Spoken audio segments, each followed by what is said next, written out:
ஆண்டார் நம்பி அப்படிங்கிறார். அவர் தான் அந்த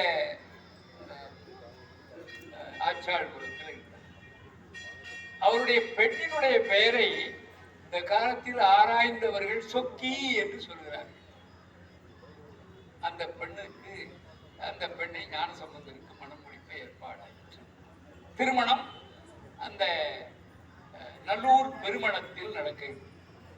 நல்லூர்னு பல ஊர் இருந்திருக்கு. பெருமணம், நல்லூர் பெருமணம். அந்த நல்லூர் பெருமணத்திற்கு நீலநக்கர் வந்தார். அவர் தான் புரோகிதம் பார்த்தார். வாத்தியார் அவர் தான். அவர் தான் சடங்குகளை செய்தார். முருகநாயனார் வந்தார். இப்படி சிவனடியார்கள் பல பேர் வந்தார்கள். திருமண முடிவில் ஜோதியில் அவர்கள் கலந்து விட்டார்கள்.